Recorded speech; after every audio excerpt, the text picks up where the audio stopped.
I just stopped filming for a second because I had somebody just drive by and there was no one out here but me. And this is a public area. It's pretty private, but it's public.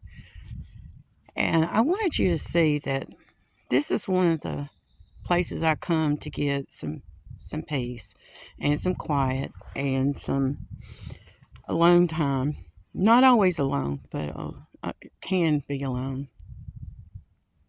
Person's turning around, so I'm not going to film them.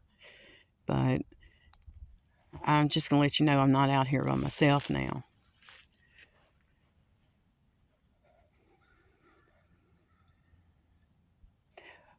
Whenever I go somewhere, I'm not alone. I'm not alone. And you don't have to be alone. You don't. We have people doing things that they shouldn't be doing. Drugs and alcohol. And I've talked to you about the alcohol, but the drugs are a real issue. And so why did that happen with that child? Because somebody obviously didn't care about that child. I don't know what to say about it. It wasn't my child. The adult in charge was not my child either. But people are not getting the message. Child endangerment is not good. Abandoning children is not good. Leaving them to their own devices, and that means, well, can he fix his own meal? I don't know. He can barely walk. That's what I'm talking about. Now, when mine were little, on Saturday mornings, I had cereal. I had a box of cereal placed in the lower cabinet with their container, their bowl, their, whatever they needed. They could have dry cereal until Mom got out of bed.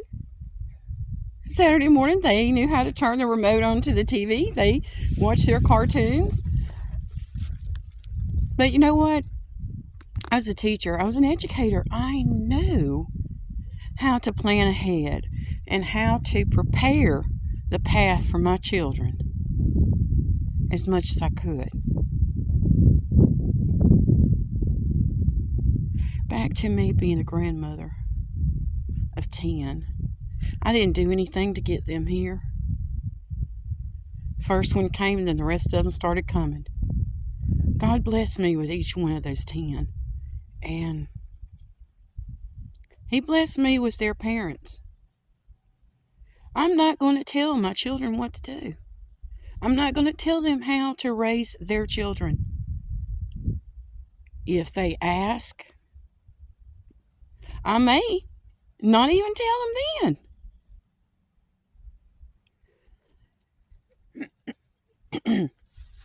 I'm sorry about having to clear my throat, but I'm real. This is it. I don't know what to do about your situations. I'm not alone. I will never be alone. And there are people that are going to be leaving their children alone. And they're going to continue to do it to their own devices and getting hurt and getting just in trouble. And I've raised my children. And I am creating content for this YouTube channel that I think needs to be shared. Do you want to listen? You don't have to. You can turn it off. I'm not going to preach to you.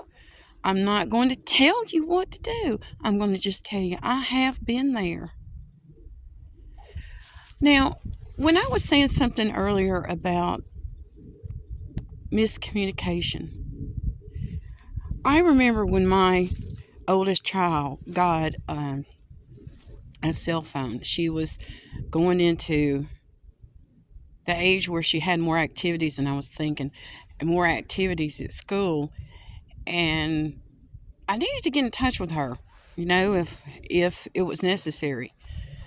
Especially if, me being a teacher is like, okay, if something comes up and I have to stay late for an unexpected meeting or something like that, I need to be able to get in touch with her. What if it gets called right after school? What if there's a situation where she's about to get on the bus, or didn't want her to feel, and my oldest is a girl, but I did not want her to feel like mom had just totally abandoned her. So I did. She had a cell phone. Now, this was back when text messaging, it was a pay per text.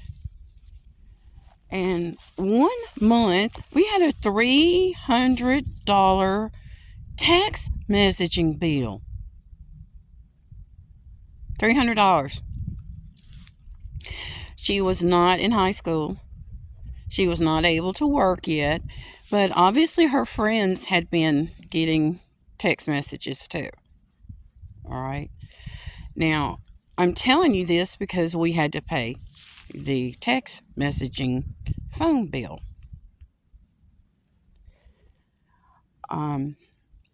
There are things that parents, if you want to, and I'm saying want to listen to advice or to what a Christian is attempting to share with you is wisdom. Don't leave your children alone. Don't leave them alone. If you have illegal drugs around you, don't leave them around children. Do not put them where children can get into any of that. You shouldn't have it at all. But these kids, that's the future. These children are the future. Why? Why would someone give a toddler marijuana and film it? Why? It's not rational thinking. Had the adult in charge been using other kinds of drugs? I don't know. I didn't find it humorous. I didn't find it funny. I didn't find it entertaining. I heard about it. Guys, don't film stuff that you know could be used in a courtroom. Don't. Now, back to somebody telling me that, well, we don't go by the 10 Commandments. Our judicial systems originate from the 10 Commandments. Some of you don't understand that. I know we have countries all over the world that are listening to these messages that I'm creating right now, and you might not agree. We have people that are participating in all kinds of illegal activities. And you're filming it. You're filming it. Now, I will let you know that this is international, and you never know who is going to report you. You never know. Am I advising you? No, I'm just telling you. I'm just telling you. Miscommunication is not part of sending a text message to someone and it went to the wrong number. That's not miscommunication. When you look at a sign, and I have a sign that I photographed earlier. When you look at a sign, it's there for a reason. It's delivering a message. And if you have not understood that message because you were high, maybe under the influence of alcohol, you're still responsible for that sign. You still are. You're still responsible for taking care of your children.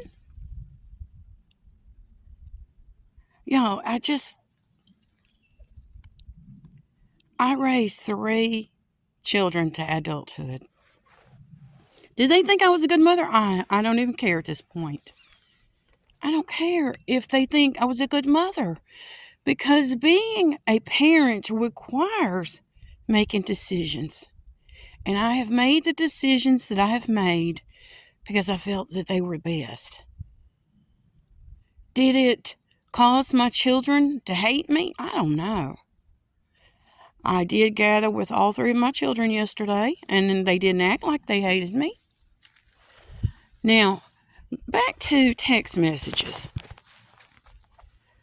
When you send a text message, and I'm going to refer back to years ago, we had a problem with one of these phone companies, and I kept thinking, why did I get that text message? I got a text message from somebody, and I had had that same phone number and that same phone for years. And I was like, I don't know these people. It was a text message that had a photo in it. And they sent it to me on the first day of school. Had two children, had them dressed for school and their little backpacks. And I was like, whose children are these? Somebody just sent me a message, and this was years ago. Children's photos. And they were dressed for school, first day of school. And that message went to a total stranger. I didn't know them. Probably didn't know the parents either. I never did find out where it came from. But I did find out years later they finally came out in the media, in the news, and said one of these companies had a class action lawsuit because of text messages being sent erroneously to random people. And it was a lot of them. Some of you are new to parenting. Some of you have never been parents. But when it comes to sending text messages, sending photos through the internet, you don't know where they're going to actually go. You don't. Was that an accident? I don't know. But we had Hillary Clinton, and I'm going to go ahead and say that. We had Hillary Clinton that got in trouble. They said something about her email. And I don't know. I'm not her. I wasn't in charge of that. But y'all, it was during that time period that these messages were going just everywhere. And was it the phone company? Could have been. Could have been the internet company. But I am just letting you know, miscommunication requires forgiveness. And I'm looking at this photo, y'all, and I have an aunt that is now no longer with us, and she'll always be with us because when I was at her funeral, family kept saying, oh my goodness, you look like her. And I do. So it kind of gets to me a little bit. I miss her, but I'll see her again. I'll see her again. So it kind of gets me sometimes. I look like my aunt. My daddy used to say that. And I'm proud of that. I'm proud that they let me know that. Not everybody that's watching this is actually a Christian. Not everybody's a Christian. You don't have to be. You can worship asphalt. You can worship a rock. You can worship a seed pod. I don't care. That's your decision. But I know that I worship Jesus Christ as my Lord and Savior. And I had an amazing day. I had a great Bible class that I attended and a extremely knowledgeable man of God that taught the class. And I'm really enjoying it. And I'm not going to let miscommunication ruin my day. Guys, when I say guys, I'm talking to everybody. I want you to enjoy nature. I want you to enjoy each other. And sometimes when somebody drives up, they just need some quiet. Don't approach them. Don't walk up and wave. Don't do any of that. Just let them have their peace. Let them have their quiet. And I'm going to continue talking for a second, but mainly I'm going to let you enjoy some nature. Okay? So, here's some nature.